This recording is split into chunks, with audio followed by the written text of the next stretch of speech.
Hello, everybody. Welcome to Successfully Navigating the World of Chargebacks and False Declines. This webinar is being presented by Julie Conroy, Director of Research at IT Group, and Chris Marchand, Vice President of Business Development at Verifi. Our experts will examine the problems of chargebacks and false declines and how they affect all parties in the payments ecosystem, merchants, issuers, and consumers. They'll also take a look at how the payments industry needs to change to respond to the issues and explore innovative solutions that can help prevent lost sales and protect your revenue. Following the presentation, our experts will respond to your questions, which can be submitted by the chat function. We will now begin with Julie Conroy of IT Group. Great. Thanks so much, and thanks to everybody for your time today. If you're on this webinar, then you are probably painfully aware of the current threat environment and the escalating fraud losses that we're seeing as a product of all of the database breaches over the past few years. I love this bubble chart because I think it just really helps to visualize just how much data is sitting in the hands of organized crime right now. And it's everything from payment card data to credentials to full identity records. So with this amazing amount of data in their hands, we're seeing that organized crime rings are making ample use of it. And as a result, we're seeing rising levels of basically all types of fraud except for counterfeit fraud, which is being eaten away by the shift to EMV. Card not present fraud, account takeover, all of these are rapidly rising. And as you look at the ways in which organized crime is using this data, I think a great study last year by Trend Micro really exemplifies that they're seeing just as much utility, if not more, in the credentials that they're stealing than the payment card data itself. So last year, Trend Micro went into the dark web and looked at the going rates for a variety of different stolen data elements. And as you can see here, a set of PayPal credentials with a guaranteed account balance of $500 or more, which just underscores the extent to which these organized crime rings do their homework, was going for $3.78 per credential. Facebook in the same range, about $3 per credential. Uber all the way up at $6.43 per credential. Whereas the average payment card available in the underweb with CVV2 associated with it, so it could be used to transact online, was averaging about 22 cents per card number. And one of the reasons for that is that issuers have gotten pretty good at putting analytics around payment cards.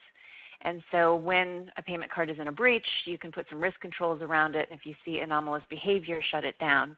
You can't do that with a set of credentials. You can't put any compensating controls around how and when that credential can be used. And unfortunately, we have research that shows that the vast majority of consumers are still using the same handful of username and passwords across all their online relationships. So when you have a breach that exposes somebody's credentials at Twitter, for example, if there are 37 million breached credential pairs, chances are it's not going to just work at Twitter, it's going to work at multiple other web locations. And this is a key reason as I talk to merchant fraud executives that we're seeing rapidly rising levels of account takeover fraud, rapidly rising levels of CNP fraud, and the associated chargebacks that come with them. And at the same time, as we see this escalating threat environment, many merchants are feeling like they have to put more rigorous controls around their transaction activity, as are issuers, which inevitably result in false declines as well. So it's kind of like the industry is stuck between a rock and a hard place right now. I spend a lot of my days talking to executives at both issuers and merchants about the trends driving their businesses. And I would say that while there are still a number of areas where issuers and merchants don't necessarily see eye to eye when it comes to the payments environment, the one place where I definitely see alignment is in the attitudes towards chargebacks and false declines. both sides of the equation are really frustrated by the current chargeback paradigm. And also, both sides of the equation see a lot of lost opportunity as well as damaged customer relationships when it comes to false declines. So the big question is, what do we do about it? How can we make the situation better? Because there's a lot of room for improvement. As you look at what the impact of chargebacks are for card-not-present merchants, you can see from this research that we published late last year that by the end of 2017, we're going to see about $5.6 billion worth of chargebacks in the U.S. market. The vast, CNP is disproportionately impacted here. In terms of the number of chargebacks, in terms of transaction volume, that's 17 million chargebacks.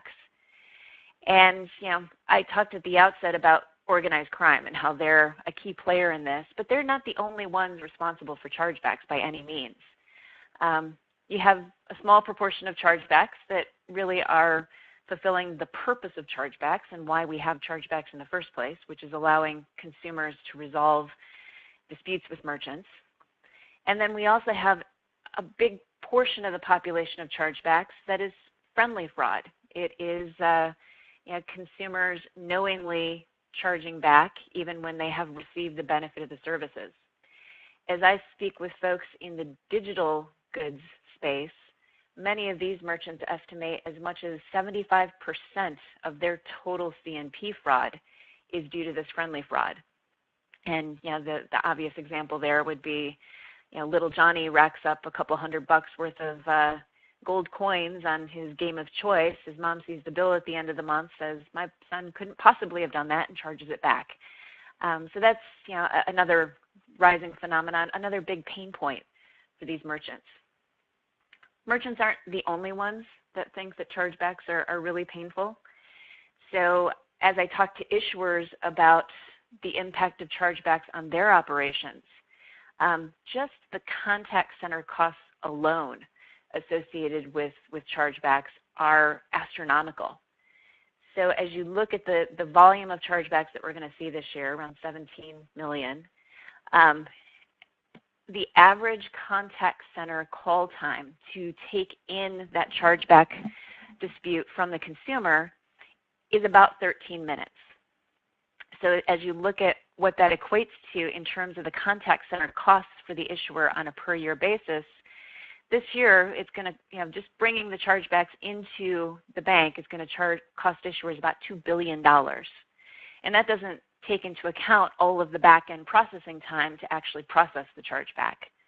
So it's something that neither side of the equation loves. As I talk to both issuers and merchants, the words archaic process comes up a lot. There's a belief that there's a lot of ways in which the current process can be improved upon. And then we get to the false declines. And not only do false declines represent lost revenue opportunity for both the issuer and the merchant, because as that customer gets falsely declines, they're going to do one of two things. They're either going to pull out a new card and use that card to perform the transaction instead, or they're going to leave that merchant's website and go to another website where they can get the same goods, or they're going to do both. And in any of these cases, the customer's perception of their relationship with the issuer, their relationship with the merchant, is damaged. We tested this earlier this year with a survey of about 1,100 U.S. consumers. And one of the questions we asked these consumers was, if your credit card gets falsely declined, how likely would you be to leave your financial institution? And as you can see from this graphic, over 50% of millennials were either very or somewhat likely to do so. You see more brand loyalty as you go upward in age demographic, but as you look at kind of the many shifts that millennials are having in their embrace of financial services in general, they really don't tolerate not having something work as expected or the customer insult associated with false declines. So, another great lesson about ways in which merchants and issuers really need to figure out ways that they can collaborate to not only reduce the impact of chargebacks, but also reduce the impact of false declines. And as I talk to many merchants, while many of them are certainly concerned about the rising tide of fraud that I talked about at the outset, many of those merchants are actually more concerned about how much we're seeing in terms of false declines. So as we see chargebacks come in, how does the ecosystem handle these? As you can see from this graphic, the approach to processing chargebacks varies quite widely across the ecosystem. So as part of the research that we did, I interviewed both merchants and issuers to understand what percentage of their total transactions are charged back, what percentage of those they in turn represent, how many times they win those representments. And on the issuer side of things, I wanted to understand to what extent is the chargeback process automated, what is your operational cost per chargeback, how many of those chargebacks that you send to the merchant actually stick, and do you have a dollar cutoff for what range of chargebacks that you will send back and which just fall on the floor because they're not profitable to process. So as you can see from this data, depending on the type of goods that are sold, depending on the extent to which the merchant side is automated, depending on the attractiveness with which the goods have on the secondary market or the black market, we see widely varying rates of chargebacks. Digital goods, the average was as high as 0.6%, whereas if you get down to some of the consumer goods merchants, we were seeing much lower chargeback rates there. Online travel, also really high chargeback rates, and a lot of seasonality in the online travel chargebacks, so very weather dependent in many cases. As you look at how issuers are processing these, I found a lot of variance. There are some of the very large merchant issuers that are highly automated.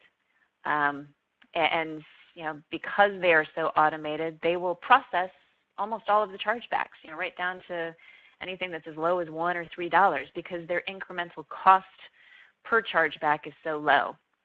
I also saw a fair amount of outsourcing with the chargebacks, either outsourced to contact centers overseas, India, Poland, Costa Rica. Those were locations that popped up a lot. Also outsourcing to the processor. And there were a couple of issuers that were quite honest that they still have a highly manual process. And right down to the people working these are still working on green screens, and they have a bunch of sticky notes on that operator's green screen reminding them of the rules that they need to follow. So a wide range of variance, and I think that really explains as a merchant why you tend to get such a wide range of responses to chargebacks depending on issuer. As we look at this rising tide of chargebacks, and there's a lot of drivers for why chargebacks are rising. Part of it is the rising tide of fraud, and CNP fraud in particular. Part of it is also customers' awareness of their chargeback rights.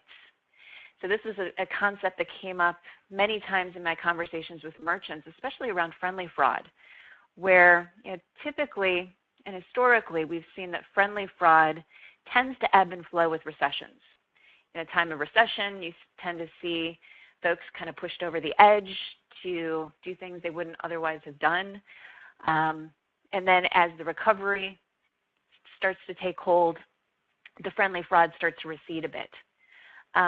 Pretty consistently, I've heard that with the Great Recession, we saw friendly fraud rates rise, but as we've been in the recovery for the past few years, we haven't seen friendly fraud rates go down. In fact, they've only increased. And as you look at this particular graph, it shows the frequency with which consumers enter the search term chargeback into Google. And we've seen that double over the 5 years between 2011 and 2016, showing just the increased awareness of consumers of this ability to charge back. As we look at the false decline side of things, as I said earlier, many merchants believe false declines to be the bigger issue, and when you look at the numbers, that makes perfect sense. So just to put this into some context, by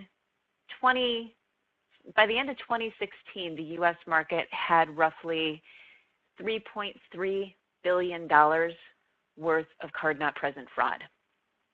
By contrast, as we look at the impact of false declines in the U.S. market for that same year, there were $264 billion worth of false declines.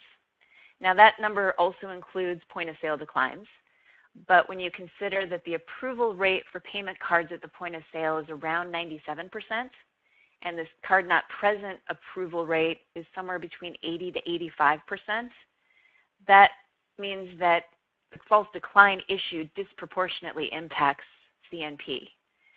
So through better exchanges of data and better collaboration, we have great opportunities to not only address the somewhat archaic chargeback process, but also take a major bite out of false declines.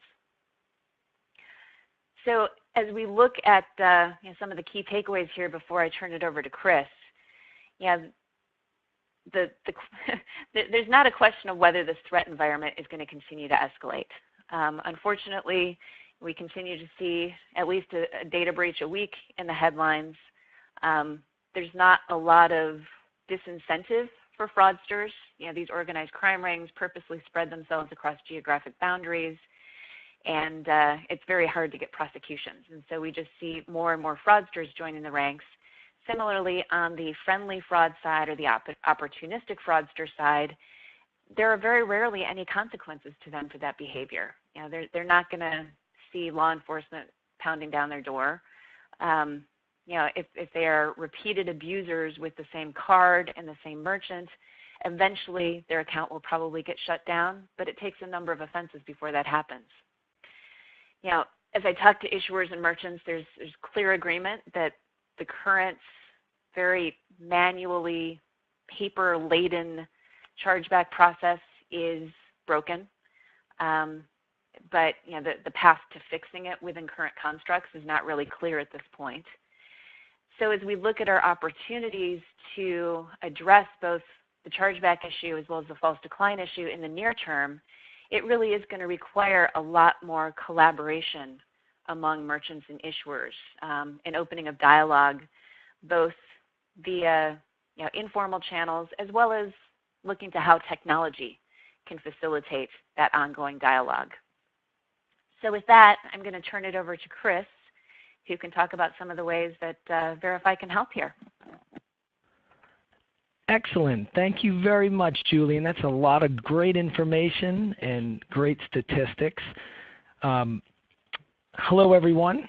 Just wanted to jump in. For those of you who aren't aware or aren't familiar with Verifi, we are a third-party solution in the payment space, and we help merchants address challenges that they face as a result of accepting payments. And those challenges could arise where Verifi can assist with revenue recovery, customer retention, but I think what we're most famously known for around the payment space is to help merchants address challenges as they arise where it comes to a consumer dispute or the consumer chargeback. We're headquartered in Los Angeles, California, offices in Las Vegas, Chicago, London, and a number of employees sprinkled throughout the globe. And today, we'd like to talk to you about the Chargeback Network and the benefits that are going to result from collaboration between merchants and issuers. So all of the great data points that Julie pointed out and brought to our attention really emphasize that as the entire payments ecosystem continues to evolve and improve technologically, the need for collaboration between all parties involved becomes more and more apparent. We really can't expect to drive any type of meaningful change to these existing paradigms without all the players in the dispute or the chargeback ecosystem and life cycle working together. The end goal of the change really has to be a balanced ecosystem that serves the interests of all the entities that play in the chargeback space. And up until now, merchants really didn't have a platform available to them to share any relevant, compelling evidence data with issuers, which has resulted in a number of issues that have built up over time.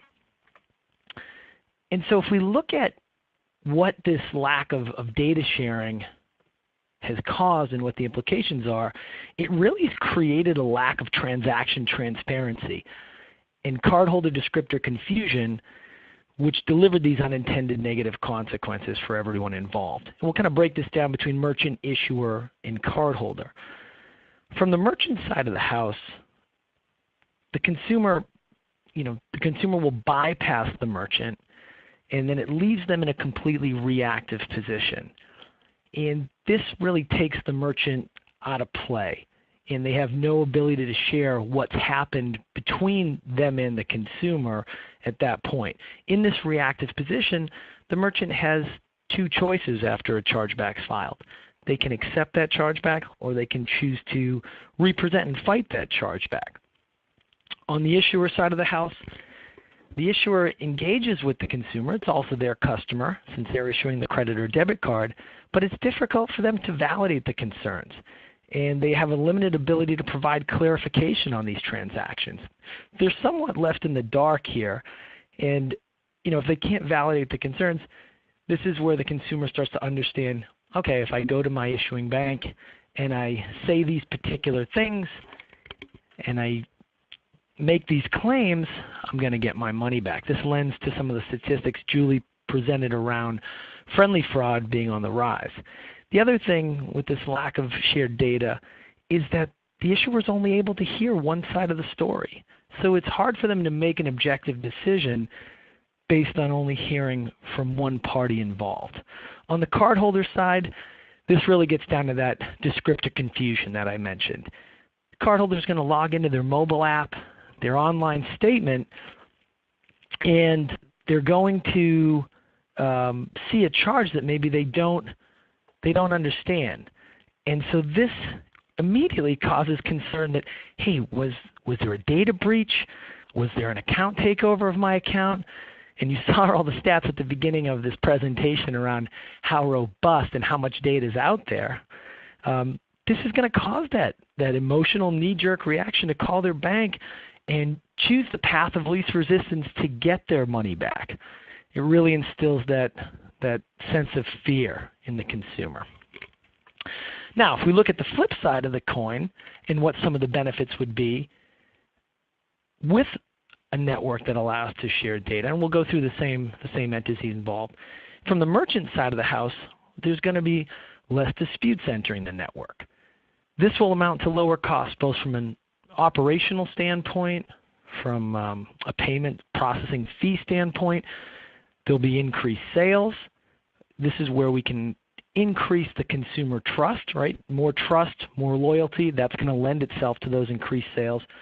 And then, one of the other benefits that might result from something like this is keeping these unnecessary chargebacks from happening or these disputes from entering into the network. If a merchant's on the verge of being included in a chargeback monitoring program or an excessive chargeback program, keeping these unnecessary disputes out could potentially remove them from that type of visibility from the card brands, right? Because as we know, those programs are calculated on the actual count received. Whether they're a valid chargeback or not and whether a merchant wins doesn't play into a qualification in how you enter into these programs. So these could be some benefits there from sharing this data. On the issuer side, less calls to their call center, less time on the phone equates to operational and efficiency costs, and which ultimately will, having that shared data will hopefully lead to more self-deflection in the long term. This really balances out the ecosystem. It allows the issuer to continue to put the right chargebacks in the system. There's still going to be chargebacks when we have a shared data network, but it allows them to make sure only the legitimate ones enter in. And then you have that level of transparency where the issuer is not left in the dark and trying to make a decision based on solely that one-sided or one side of the story. From the cardholder, full transparency. The cardholder can log into their applications, their website, and they can see, oh yeah, I made this charge, and they see the details around the charge, which provides that level of comfort with the consumer, which then instills that trust, and that loyalty should increase as a result. So what I'm getting at from all of this is everyone in the transaction is operating with the same amount of information, which will lend itself to more efficiencies across the entire channel. The current chargeback system today doesn't support the ability to share data across all channels until now. And so if we jump into the next slide here, Verifi has built a closed-loop network that actually can connect merchants and issuers to facilitate a conversation which ultimately achieves full transaction transparency. And as we achieve this transaction transparency, we do it in a completely agnostic platform. Now this chart right in front of you shows the high level of the life cycle of a dispute. And without a network that allows merchant and issuers to collaborate, a merchant gets involved at step 5. You can see right here. I hope you can see my pointer. And as you see, this is usually 2 to 3 weeks after the dispute's initiated. And I know we put here it's too late to stop the chargeback, but it's true, right? The consumer at that point, after 2 or 3 weeks, they've moved on. And as merchants are all well too aware, the cost of customer acquisition is getting higher and higher. And so if you are put in a position where you're not hearing that your consumer is unhappy and they dispute a charge and spend 2 to 3 weeks, it's very hard to keep that consumer. And so if you have a network that allows you to collaborate, what Verifi has built allows merchants to dispute the resolution at the source before it ever enters into the payments ecosystem. And so this network keeps the dispute from going into the chargeback system or becoming a formal chargeback through the sharing of that data. So I would think of it as real-time chargeback representment, because a lot of the data that's going to be shared across this network are going to be compelling evidence data elements. So if we jump to the next slide, there are changes coming in the network, and the card associations realize that, hey, we all understand that the antiquated system in place today needs a little bit of an upgrade, needs a facelift. And these changes are coming, and as merchants, obviously we urge you to be prepared, understand how this is going to impact your current environment and what's coming. We really believe that these are novel goals with the right intentions, but keep in mind this is going to be a long process, and this is baby steps what's happening, right? The first thing that I think we're aware of, or that everyone should be aware of right now, is the Visa Claims Resolution project that's scheduled to go live here in the U.S. in April of 2018. This initiative is a great start, but it's not going to solve everything. It's going to take some time, and as a result of that, there's still going to be gaps in the process. The Verifi network that we've built that fosters that collaboration between merchant and issuers is actually going to augment and complement the card brand's initiatives on how to make this a better system for everybody. So Verifi has a live network today that goes through this data sharing and delivers increased visibility while reducing the fraud and chargebacks. And so the network itself, and I'm going to kind of break it down a bit. You see 2 different paths right here. We've actually put forth a 2-pronged approach to how to help merchants resolve consumer dispute resolution. And this network, or this 2-pronged approach, functions in as close to real time as you can get.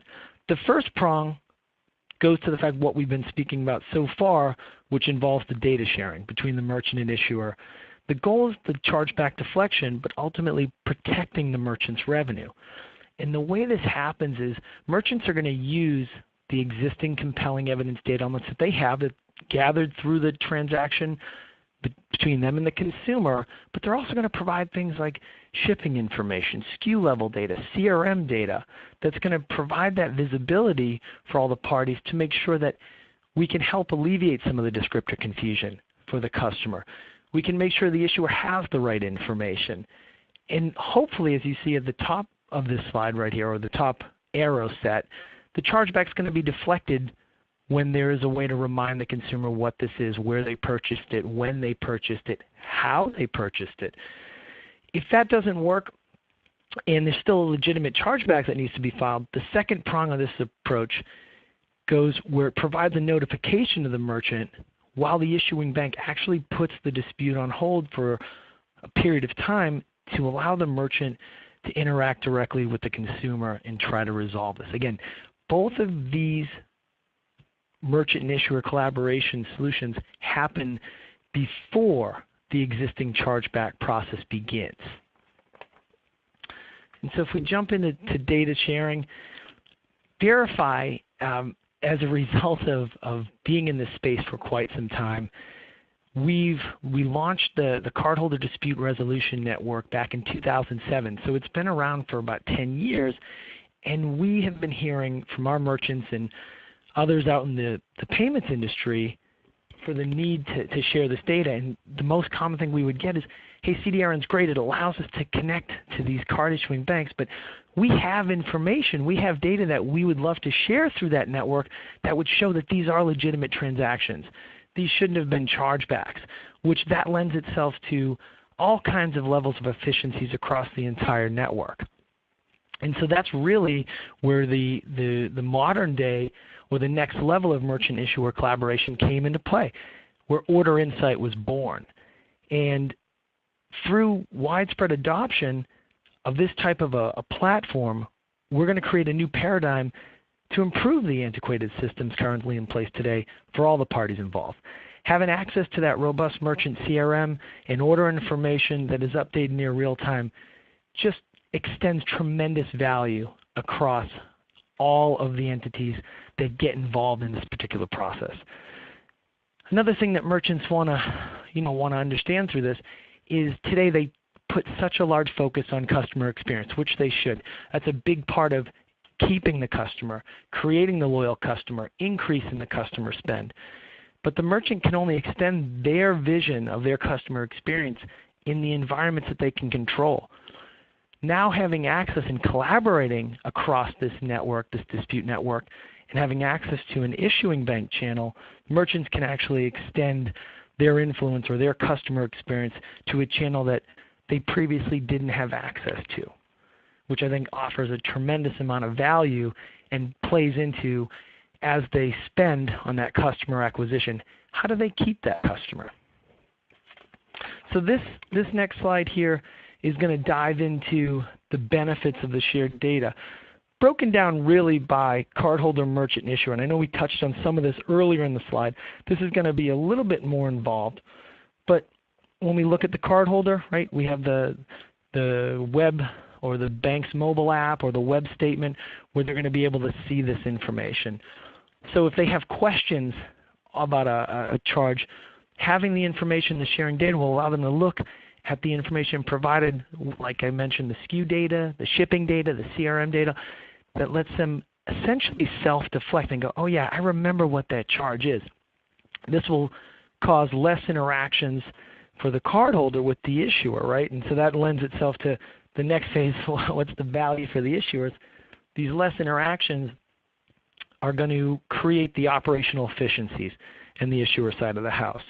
It's going to allow them to make the decisions from an informed position, extend it to the balanced ecosystem, and they're going to be able to deliver an overall better customer experience to their consumer, right? So the customer is going to get a better experience at all levels here. From a merchant's perspective, when the consumer understands what the charge is and gets that comfort level and confidence that, hey, I shopped with this merchant, oh yeah, I know what this is, that their data's secure, that they can easily recognize it, that's going to create the loyalty, right? Which that's going to lend to the higher life cycle or higher relationship, a longer relationship the consumer will have with the merchant, which ends up with that higher spend. Less chargebacks, merchant side experiences the efficiencies as well, right, from a payment reduction cost to internal operations, not having to focus on addressing disputes, addressing chargebacks, and being able to focus on their core competencies. And then at the end of the day, this shared data ultimately protects the merchant's revenue. So I think those are some key things they want to keep in mind as they look at the value of sharing this data across all platforms. Now, understanding the benefits of shared data also helps merchants understand how to achieve the right type of balance as they put this network in place. And as you can see right here, what we're getting to is around fraud controls with the combination of a collaborative network creates that right balance. And this is where, if you're a merchant and you have too little fraud controls on the front end, you're going to let through too many bad transactions, which is going to create more work for you, right? More manual review queues, more disputes, more chargebacks, so on and so forth.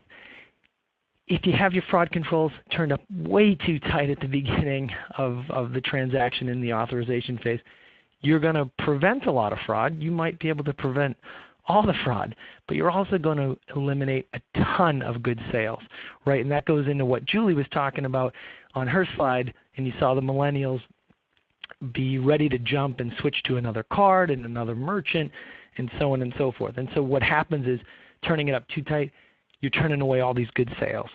And so finding that right balance is going to be unique to each merchant in their business. But if you have a collaborative network right in between this thing where you know, hey, we can put this balance up front from a fraud control perspective, but we're also sharing the data with the issuers through this type of network, the issuers understand that, hey, the transaction come in, they can help deflect, they can help protect the the revenue, and this creates the overall network that's going to be more efficient. And then as time goes on, and the issuers understand the balance that the merchant has in place from a fraud control, from a collaborative network in place, the data sharing, the merchant's overall risk profile actually begins to change because you're going to be having less disputes come in, less chargebacks come in. The chargebacks that come through are going to be the legitimate ones. And where this is going is the overall risk profile at an issuer for a merchant begins to change, begins to lower. And as a lower risk profile, this actually is going to loosen up a lot of the authorization controls that the issuer has, which will lend itself to more authorization approvals for a merchant. So making sure that you have this right balance with the right tools in place could ultimately lead to more sales through the increased authorization approvals. And that is creating the new payments paradigm. This is this remedy to false declines, right? The immediate ROI that's going to take place with the less time responding to these false declines and chargebacks. The customized fraud controls, what we talked about. Having that right balance. That's really where, as a merchant, there's going to be no magic number that you can find out there or hear from different organizations or experts out there. It's going to be unique to you. Now, there's going to be ways to approach it from a logical perspective, but it has to be unique to each merchant. And then more and more, we hear about the frictionless payments. And it's hard to have frictionless payments while also achieving the right balance. I think those particular areas around frictionless need to be approached by the good customers, the known customers versus new customers, and having different levels of friction based on the history and the relationship between you and your customer. Over time, this is going to be where you're going to be increasing that loyalty, right? As the friction declines, the good customers, increase loyalty, and as we've talked about throughout this whole presentation, as the loyalty is increasing, that extends the consumer relationship, which lends itself to the higher spend, which actually over time will continue to lower a merchant's total cost of acquisition of a consumer. And so that brings us to the wrap-up. And here are 5 high-level bullets that summarize how collaboration between merchants and issuers deliver a ripple effect of benefits across the payment acceptance infrastructure. As we've discussed, the real-time sharing of compelling evidence data delivers transaction transparency to all parties involved, which are going to lead to higher efficiencies, both operational and internal, less chargebacks, lower costs, right? Again, more operational, lower costs. This lends itself to the efficiency piece, lower payment fees, lower chargeback losses, increased authorization approvals. That's when we change or achieve that correct balance of collaboration and fraud controls. We're going to protect our revenue, increase customer loyalty, higher customer spend, and it all leads to an overall improved customer experience. And so this is what's happening today. Obviously, a decent view of the existing systems, some of the new systems that are out there that really promote collaboration and all the value and benefits that come around it, but more changes are coming, right? The industry is gravitating towards this collaboration and working together, which is going to lend itself to a lot of different value props across all of these channels and all these different efficiencies. And so we hope this was helpful today for you guys to get a glimpse of what's happening, what's changing, and what's coming. And with that, I'd like to hand it back to Brendan so that we can address some of the questions that have come up on the call. Perfect. Thank you so much, Chris and Julie. Great presentation. Well, this concludes the presentation portion of the Successfully Navigating the World of Chargebacks and False Declines. If you have any questions that you would like Julie or Chris to answer, please submit them in the chat function at the bottom of your screen, and we'll run through those at this time. Okay, we have one question here. What is the cause of a false decline? I can take a first stab at that one. Yeah, the cause will either be the risk controls on the merchant system or the risk controls on the issuer system. And there is something that is taking place that is out of pattern or high risk associated with the transaction that prompts that system to decline it. But as you look at what kind of data the issuer has as they're making the decision with just the traditional auth system, and typically it's like putting together a puzzle, but you've only got half the pieces. The merchant has a lot of really valuable information that could help inform that risk decision, but in most cases today the issuer isn't getting that.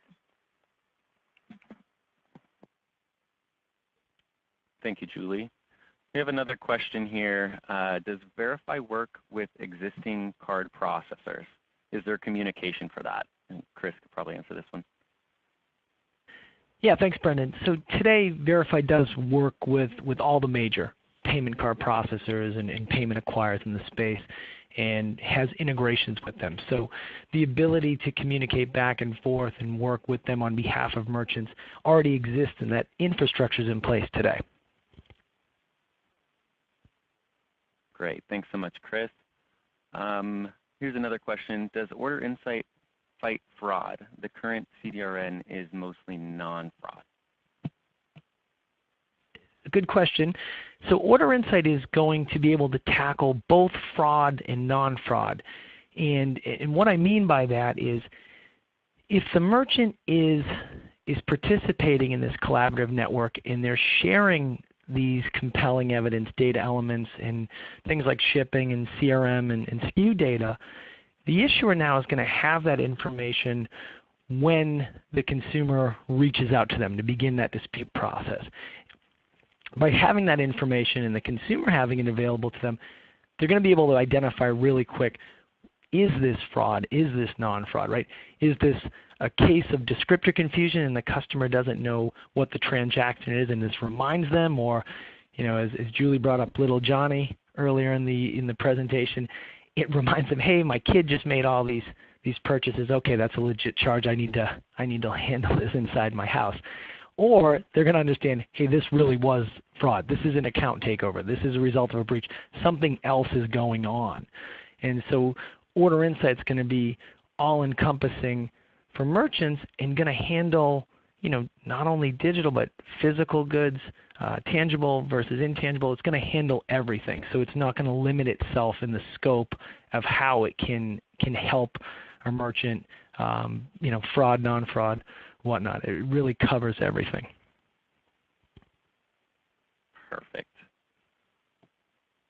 There's a couple questions here, Chris, that are related to the order insight process from start to finish.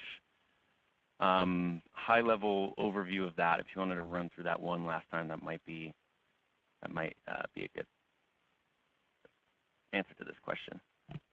Sure.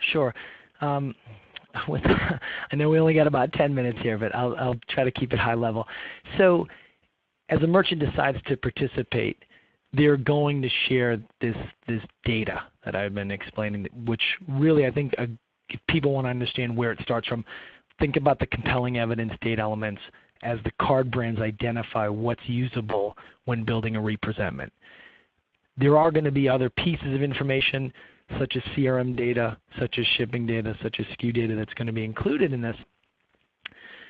But essentially what happens is as the consumer engages the card issuing bank, wherever they got their credit or debit card from, the issuer will be able to make a real-time API call, have this data available when engaging the consumer, or as the consumer is in the mobile app or on the website as we work towards the long term.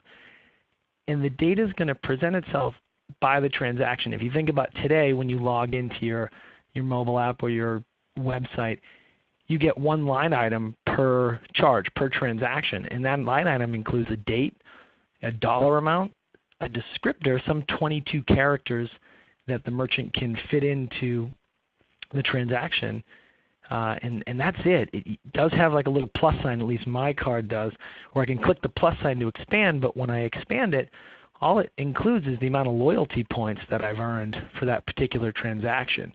What Order Insight is going to facilitate is a lot of this compelling evidence data is going to be available so that there is either self-deflection, right? The consumer reminds himself of what this is, or the issuer is able to say, hey, we can see past history, what's been ordered, remind them, hey, we see that's coming from this IP address, we see this device being used, we see the shipping confirm it was delivered on this date, so on and so forth. And the issuer is put in that position of being very informed about the transaction and can essentially deflect the dispute or the chargeback from occurring. So without getting through the technical steps of the whole process, I want to make sure they understand the workflow and the process flow there.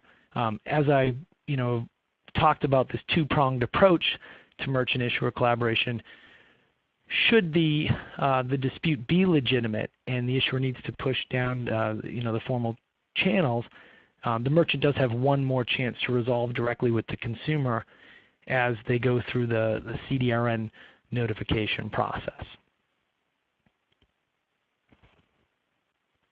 Perfect. Thanks so much, Chris. There's another question here that asks what types of integrations are available for Order Insight, and if they tie into e-commerce platforms that merchants are using. So the integrations, I think there's a variety of different ways that we can do this. Verifi has worked really hard to put these extensive integrations in place with our acquiring partners, our payment processing partners. And in some cases what we can do is actually perform really a setup process for the merchant and limit most of the integration activities.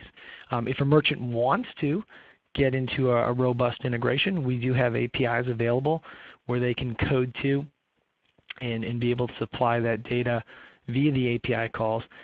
And then what we're also extending this to is these APIs also work with these large e-commerce or CRM platforms where the CRM could facilitate the exchange of the data on behalf of the merchant, with merchant approval and so on, with Verifi. And so they can do this where it becomes more of a setup process for the merchant. So there's a variety of different ways that we can set a merchant up for Order Insight via direct integration, which is a little bit more involved on the merchant side, or working with the existing integrations Verifi has already put in place where it becomes more of a setup process for the merchant.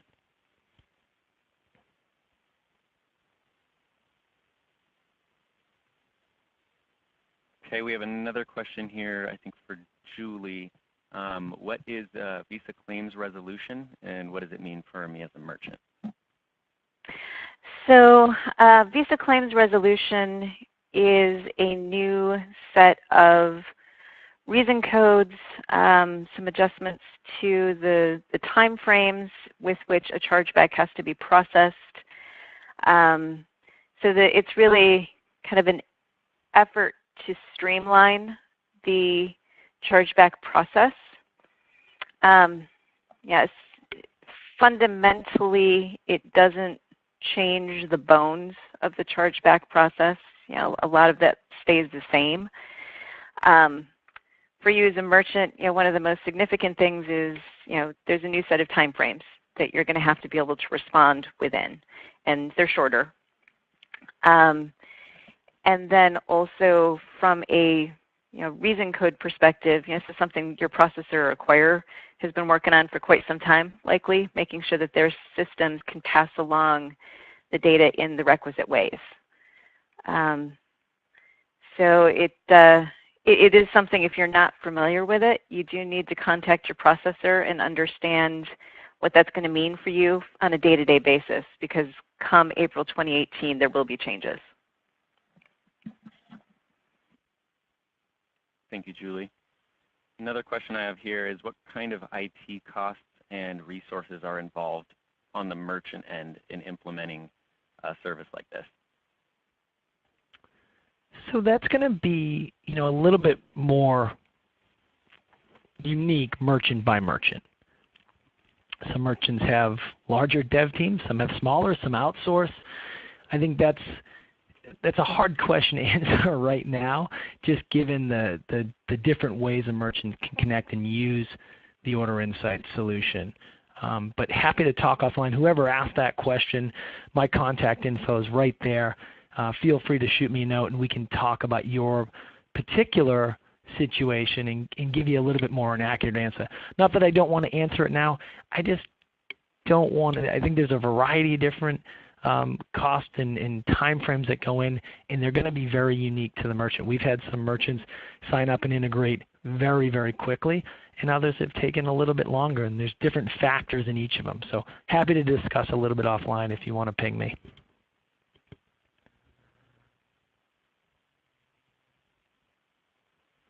If there are any other questions, please type them into the chat window below.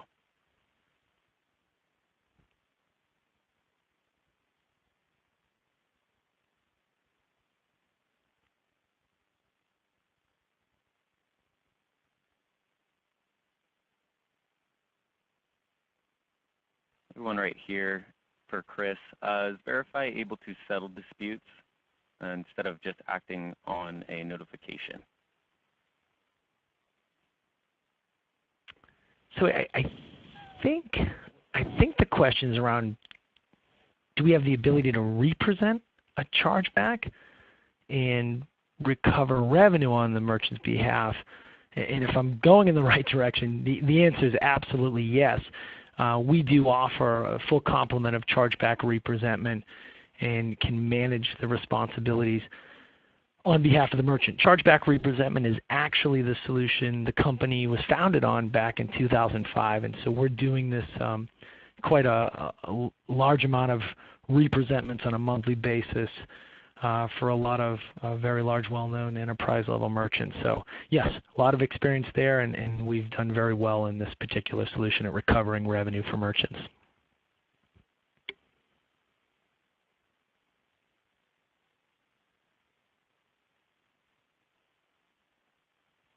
I have one here for Julie relating to some of the research presented earlier. It says, why do you predict the chargeback transaction amount will trend downwards after 2017? So we had a spike in chargebacks through 2016, coming into 2017, as the U.S. market moved to EMV, and all of a sudden we had this new class of transactions that issuers had chargeback rights on. So if the issuer's card was chip enabled, but the merchant's terminal was not chip capable, then the issuer had chargeback rights for those. We're rapidly seeing that more and more merchant terminals are now coming online with EMV. So even as CNP fraud is continuing to rise, we're seeing a big chunk of the card-present transactions come out of the ecosystem because issuers will no longer have chargeback rights on those. Well, this concludes our Q&A for the webinar. In case you missed anything, you will be sent a link to the recording of today's presentations for future reference. And thank you, everybody, for joining today.